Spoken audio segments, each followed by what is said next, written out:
I just want to read out this front page article from the New York Times today.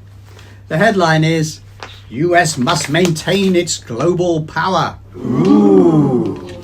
Now, before anyone says, well, that's an opinion column, not a news article, I'll just remind those people that all reports in the New York Times are opinion columns, all of them. I get this paper every day. You can no longer find the news delivered straight. They all have the West good, East bad narrative built right in. It's a bit like chlorine in a swimming pool. That chemical is not signposted, but it's there, you could smell it. Anyway, this article. Some questions for the next American president. If necessary, are you willing to use force to prevent Iran from acquiring nuclear weapons or China from subjugating Taiwan? Let's stop right there and look at those two facts. The first is a reference to the story detailed later in the article that the US just revealed to the world that Iran is just 1 or 2 weeks away from making the key material to put inside a nuclear warhead. Oh no, Iran is about to make nukes. Is now probably 1 or 2 weeks away from doing that. Where have we heard that before? The media told the world in April 1984, that's 40 years ago, that Iran's nuclear weapon would be ready within 2 years. It didn't happen. 11 years later, in 1995, they said Iran's bomb would be ready in 5 years, by the year 2000. Didn't happen. 3 years after that, in 2003, they said it'd be ready within a few years. Didn't happen. 12 years after that, in 2015, they said that the key bomb-making process was just 3 months away. Didn't happen. 7 years after that, in 2022, they said that Iran was just weeks away from making a nuclear bomb. Didn't happen. And today, they're saying the exact same thing. One day, Iran will have nukes, maybe this year, maybe not. But the real question is this. Why has the Western media been misinforming everyone, including the US people, about this topic for 40 years? The second part of the sentence refers to the endless Western mainstream media theme that China is taking over the island of Taiwan. Again, there's an obvious problem here. Mainland China and Taiwan are a single country. Who says so?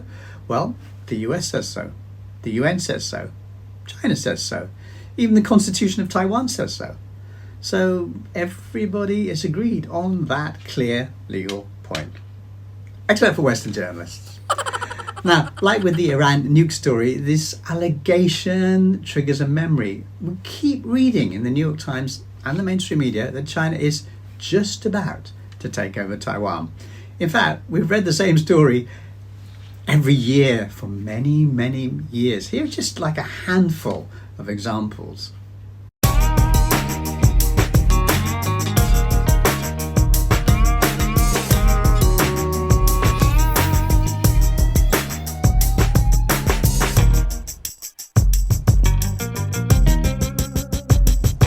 Sometimes a report that war with Taiwan has started. This 2021 article from Australia says war with Taiwan now. Now the New York Times continues with its questions to the next US president.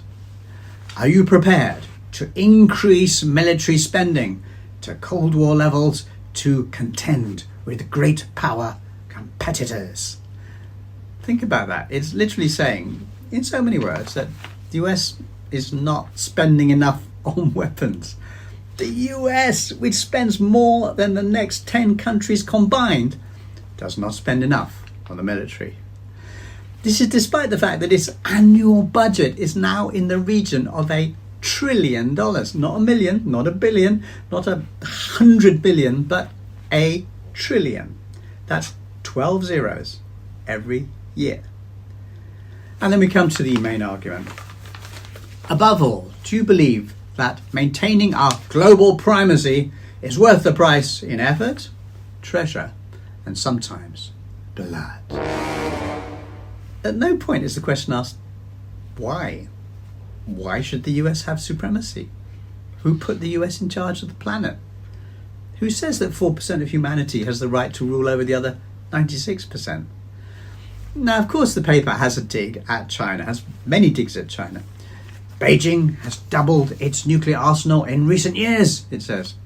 Okay, let's look at the question of nukes. Just last year, the US spent $51.5 billion on new nuclear weapons. China spent $11.9 billion. The US spent more than 4 times as much. If you look at the figures on a per capita basis, US spending is even more astonishing. China spent $8 per citizen on nukes. The US spent $153.7 per citizen on nuclear bombs. And that's just 1 year's spending, mind. You say, but what about the Russians? They have nukes too. Yeah. In the past 12 months, the US spent more than double the spending of China and Russia put together on nuclear weapons. Now, I won't go through the whole article, but basically, it's an undisguised rant. It's a demand for US supremacy maintained by weapons. That's what they want in place of a fairer, safer, multipolar world. Now, the article ends with a question. The progressives who say we spend too much on defence might ask how much it might cost to restore peace once it's been lost. And that's the message that we're left with. Buy more guns.